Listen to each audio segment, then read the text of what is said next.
Bonjour à toutes et tous. Aujourd'hui, le thème c'est fiction ou réalité et je suis content d'être avec vous. J'aimerais te dire attache ta ceinture parce que le Seigneur se manifeste là où nous sommes rassemblés. En ce moment, nous sommes rassemblés. Oui, c'est les ondes, oui, c'est une nouvelle chose, mais je crois que le Seigneur veut vraiment nous défier dans nos réalités d'aujourd'hui à vivre toujours de manière authentique et sincère sa présence, sa puissance et son action dans notre vie. Fiction ou réalité. Vous savez, il y a des choses qui sont simples. L'évangile est simple. Elle peut paraître comme une fiction aux yeux du monde. Et la parole de Dieu nous dit que la foi, l'évangile est une folie aux yeux des hommes. L'évangile est une folie aux yeux des hommes. Rends-toi compte que finalement tu crois en un Dieu vivant qui a envoyé son fils, déjà il y a un fils, et puis qu'il est né d'une vierge, et que celui-ci est mort à la croix de Golgotha pour te laver de tes péchés, encore fallait-il que tu te sentes pécheur, et que grâce à lui maintenant tu as accès au Dieu, et on te parle de vie éternelle. Ça peut paraître, c'est vraiment un film, voilà, une fiction. Et pourtant, si on est là, si on lit la parole de Dieu, c'est parce qu'on a vécu quelque chose. On a vécu quelque chose de particulier. Moi, je suis fils de pasteur et finalement, j'ai été éduqué dans la foi chrétienne. J'ai été baptisé du Saint-Esprit à l'âge de 4 ans. La puissance est descendue sur moi. Et pourtant, plus tard, j'ai découvert le monde. J'ai pris en maturité, et puis finalement, j'ai commencé à raisonner, à me questionner, à poser, à commencer à goûter au plaisir de ce monde, et ma foi a commencé à descendre. Et lorsque j'étais petit, j'étais au bénéfice de la foi de mes parents, et ce que je voyais me permettait de croire. Je voyais l'action de Dieu dans leur vie. Et je suis le 7e d'une fratrie de 7 enfants, et nous sommes tous témoins de la puissance de Dieu dans la vie de nos parents. Et pourtant, il y a un moment donné où j'ai dû prendre une décision. J'ai dû prendre cette décision de suivre Christ. Non pas par rapport à ce que j'avais entendu, ce que j'avais connu, ni même ce que j'avais goûté aux expériences que j'avais avec Dieu, mais parce que je croyais sincèrement et de tout mon cœur. Et le fait de croire, c'est un cheminement. Le Saint-Esprit nous travaille, le Saint-Esprit nous prépare. Et vous savez, on dit toujours qu'il faut voir, on a besoin de voir pour croire. Et c'est une réalité. On est tous intellectuels, on est raisonnés, on est des bons Français, et on a besoin de voir quelque chose pour croire en ses faits. Et il y a une différence finalement entre la croyance et la foi. La croyance, c'est mettre sa confiance en des traditions, des rituels, aux personnes qui nous guident. Mais la foi, c'est bien différent. Et Hébreux 11.1 nous dit que la foi, c'est la ferme assurance des choses qu'on espère, une démonstration de celles qu'on ne voit pas. Moi, j'étais finalement perdu. Je commençais à toucher au péché, à toucher à certaines choses qui faisaient que ma vie, j'étais comme enfermé, esclave. Et puis je ne voyais plus du tout l'action de Dieu dans ma vie. Il y avait une différence entre ce que je savais, ce que je croyais de Dieu et ce que je vivais réellement. Ma réalité ne reflétait pas du tout la présence de Dieu dans ma vie. Et un jour, alors que j'étais sur mon vélo, on était en pleine nuit et je rentrais chez moi, j'ai entendu cette voix dans mon esprit: arrête tout de suite, parce que après je pourrai plus rien pour toi. Et j'étais foudroyé par la crainte de Dieu. Vous savez, cette crainte comme un père qui me reprend. C'était la voix du père qui me disait: mon fils, Alexis, arrête. Tu sais les choses. Tu as entendu. Et pourtant, tu prends une décision tout autre. Maintenant, choisis la vie. Prends ta décision. Voilà ce qui s'est passé pour moi. Et on a tous un témoignage différent. Lorsqu'on est exposé à l'évangile et qu'on l'entend, on a l'occasion de croire simplement. J'entends l'évangile. Saint-Esprit travaille mon cœur. Et puis je crois simplement. Mais bien souvent, il est nécessaire de voir avant de croire. Pour la majorité des gens. Ils ont besoin de voir un toucher particulier dans leur vie. Et ensuite, ils croient. Et pour d'autres, alors que Dieu les touche, alors que Dieu manifeste sa bonté pour eux, les bénit, les guérit, ils croient toujours pas. Voilà, ça c'est quelque part le mystère. Et c'est ce qui ne nous appartient pas, parce que la parole de Dieu nous dit que c'est le Saint-Esprit qui convainc. À nous d'être un témoignage simplement. Et j'aimerais vous parler de ces disciples. Les disciples qui ont vécu avec Christ, qui était avec lui. Vous savez, nous n'avons pas été avec Christ. Nous n'avons pas vu Christ. Nous n'avons pas vu Dieu. Nous n'étions pas là à l'époque et nous n'avons pas entendu parler de ces histoires. Et pourtant, il y a une conviction dans notre cœur. Alors d'où vient-elle? Les disciples, eux, étaient avec lui. Ils voyaient constamment son action. Ils voyaient que, de ses paroles, il manifestait des actes concrets dans la vie des gens. Il enseignait en toute sagesse. Et les disciples ont été pendant toutes ces années au bénéfice de Christ et de ce qu'il manifestait. Ils croyaient ce qu'ils voyaient. Et nous avons cette histoire lorsque Jésus va multiplier les pains et les poissons. Et après cette histoire, Jésus va les envoyer. Il va dire, allez de l'autre côté de la rive et vous allez me précéder, je vais vous suivre. Jésus monte sur la colline. Et là, il est dit que, Jésus priait et qu'il vit au loin. Il vit au loin la barque. Et il vit les disciples en train de ramer. Le vent contraire. C'était difficile. Les flots s'agitaient.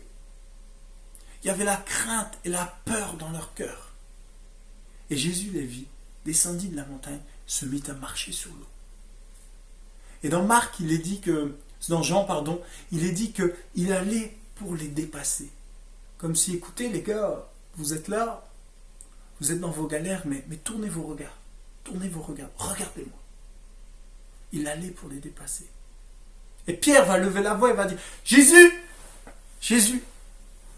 j'ai envie de venir avec toi. Jésus va lui permettre, et on voit que, au moment où Pierre va voir les éléments se déchaîner, sa foi va s'étioler, et puis il va commencer à s'enfoncer. Et la remarque de Jésus, ça va être homme de peu de foi. Pourquoi? Parce que sa foi est basée sur ce qu'il voit, uniquement sur ce qu'il voit. Jésus fait quelque chose d'exceptionnel, je désire faire quelque chose d'exceptionnel. Vous savez, il y a beaucoup de jeunes chrétiens, c'est un petit peu comme ça. Au début, ils s'approchent de Jésus, voilà, Dieu les bénit, il se passe beaucoup de choses dans leur vie, et tout ce qu'ils voient, ils ont envie, de quelque part, de le revivre, de le manifester. Ils voient que lorsqu'on prie, il se passe quelque chose, je vais prier, il va se passer quelque chose. Leur foi est basée sur ce qu'ils voient, ils commencent à apprendre, et une fois que les tempêtes arrivent, là, il n'y a plus personne. Et c'est ce qui se passe avec les disciples. Et on va voir cette foi de l'officier romain dans Luc, verset 7 au verset 1 à 10. Vous avez un officier romain qui a des esclaves, et un de ses esclaves, il l'aime particulièrement. Et cet esclave est malade, mourant, souffrant. Et il entend parler dans la région des exploits de Jésus. Et puis là, il va dire, mes serviteurs, allez dire à Jésus ce qui se passe. Jésus est capable de le guérir. Et la Bible nous dit que, lorsque Jésus va se retrouver face à cet officier, il va dire, Jésus admira l'officier. Il admire Jésus qui admire l'officier. Et il l'admire pourquoi? Parce que dans tout Israël, il n'avait pas vu une foi comme la sienne. Il admire la foi de cet homme qui, seulement ayant entendu, croit seulement. Alléluia. Alors, crois seulement. On a l'histoire de Jésus qui manifeste sa gloire, des hommes qui le suivent. Et pourtant, constamment, Jésus les réprimandera sur leur incrédulité, leur manque de foi, alors qu'ils voient, alors qu'ils vivent avec lui, alors qu'ils l'aiment. Et Jésus ne les abandonne pas. Jésus ne nous abandonne pas. C'est un chemin. Pour chacun de nous, c'est un chemin que d'aller vers Christ, que de le comprendre. La parole de Dieu nous dit qu'il y a un voile et il faut que ce voile tombe. Et Jésus ne nous abandonnera pas tant que le voile ne sera pas tombé. Mais il faut qu'on s'accroche à lui. Et on va le voir dans l'histoire de la résurrection. Jésus est mort et est ressuscité. Et là, nous allons voir dans Jean au chapitre 20, si vous voulez suivre avec moi, vous pouvez le prendre. Nous allons voir que, on a Marie de Magdala avec Marie, la mère de Jacques, et puis d'autres femmes qui se dirigent vers le tombeau. Et puis, elles constatent que la pierre est roulée. La pierre est roulée. Et là, elles se disent, mais quelqu'un a volé le corps de Jésus. Elles vont aller voir Pierre et Jean et elles vont dire, venez voir. Et là, ils croient pas, ils ont besoin de voir à nouveau, ils ont besoin de voir. Ils ont besoin de voir. Et il est dit que, eh bien, Jean, au moment où il va rentrer et qu'il va regarder, qu'il va voir les bandeaux par terre, il va dire, il vit et il crut. Il faut qu'il voie pour croire. C'est des hommes costauds, voilà, déterminés. Ils se disent, mais qu'est-ce qui se passe? Ils partent, ils vont commencer à informer les autres. Et Jésus et Marie aura la première rencontre avec Jésus après sa résurrection. Jésus vient et elle le voit. Et à ce nouveau, elle va aller vers les disciples parce que Jésus lui dit, il faut que tu ailles dire que je suis vivant et que tu m'as vu. Et qu'il faut qu'ils aillent en Galilée pour me voir sur la montagne. Il faut qu'ils aillent là-bas pour me voir. Qu'ils se souviennent de ce que je leur ai dit. Parce qu'ils ne se souviennent pas, ils ne se souviennent même pas, ils ne comprennent même pas encore que Christ avait besoin de ressusciter. Et il nous est dit que, eh bien, ils croient que, eh bien, Marie est folle, qu'elle raconte n'importe quoi. Et ils n'y croient pas. Ils ne croient pas à ce qui se passe. Et on arrive au verset 19. Le soir de ce même dimanche, les portes de la maison où les disciples se trouvaient rassemblés étaient fermées car ils avaient peur des chefs des Juifs. Ils avaient peur, ils sont dans la crainte, ils se retrouvent dans la même situation que sur la barque. Le vent est contraire, tout est contre eux, on va venir les chercher, on croit que c'est eux qui ont pris le corps, on va les accuser, voilà, parce que, eh bien, il avait dit qu'il ressusciterait le troisième jour. Voilà, il y a tout un mouvement autour d'eux, ils sont complètement acculés. Et là, il nous est dit, Jésus vint alors se présenter au milieu d'eux et leur dit, que la paix soit avec vous. Il est calme. Oh les gars, doucement, doucement, calmez-vous maintenant. Je suis là. Vous me voyez? Ça y est? Est-ce que maintenant vous êtes prêts à croire? Est-ce que maintenant on peut on peut changer de schéma? Il a toujours fallu que vous voyiez pour croire. Maintenant vous me voyez. Est-ce que vous êtes prêts à croire définitivement? Maintenant ça y est, j'ai tout accompli. Je suis ressuscité. Maintenant vous êtes en capacité de comprendre tout ce que je vous ai enseigné. Maintenant c'est bon. Que la paix soit sur vous. Et il nous est dit plus tard qu'après avoir dit cela, il montra ses mains, il leur montre encore, regardez, c'est vraiment moi. Il leur montre son côté. Les disciples furent remplis de joie, ça y est, ils sont remplis de joie, la joie du salut, mes amis. Parce que maintenant, ils croient en celui qui est mort et qui est ressuscité et qui leur donne accès à Dieu et ils sont maintenant sauvés. C'est leur salut qui est en jeu. Ils croient seulement, ils croient simplement maintenant. Ils croient simplement parce qu'ils ont vu. Ils voient, Jésus leur montre, et ils savent qu'ils ont besoin de voir pour croire. Et Jésus leur dit de nouveau que la paix soit avec vous. Tout comme le Père m'a envoyé, moi aussi je vous envoie. Il y a une notion de croire, mais il y a une notion d'être envoyé. Maintenant tu as cru, ça ne s'arrête pas là. C'est pas juste tu as cru, tu es sauvé, un jour tu seras avec moi, très bien, c'est la base. Par la foi en Jésus-Christ, nous avons accès à qui? Nous avons accès à Dieu. Jésus étant l'opérateur qui nous connecte directement au fournisseur, le Dieu au débit, une connexion rapide, une connexion instantanée. Il y a des transferts de données instantanés maintenant. Et pour ça, il faut recevoir la box. Et cette box, ça s'appelle la Holy Spirit Box, celle qui est implantée directement au cœur de l'utilisateur. Et l'utilisateur, c'est toi et c'est moi. Et maintenant, eh bien, l'Esprit est sur eux. Et la Bible nous dit que, eh bien, au verset 22, il leur dit, recevez le Saint-Esprit. Maintenant, il y a ce Saint-Esprit qui vient les sceller et qui fait d'eux des enfants de Dieu. Ils sont capables maintenant de croire seulement. Seulement maintenant. Alors on va voir la différence. Et puis il va maintenant leur dire, les gars, il faut que vous alliez à Jérusalem. Parce que c'est pas fini, je vous envoie, mais vous avez besoin d'être équipés. Allez à Jérusalem. Et une puissance surviendra sur vous. C'est Acte 1 qui nous parle de ça. Une puissance surviendra sur vous. Dans Acte 2, qu'est-ce qui est écrit dans Acte 2, verset 4? Ils furent tous remplis du Saint-Esprit. Ils furent tous remplis du Saint-Esprit. L'Esprit de Christ vient vivre en toi quand tu l'acceptes.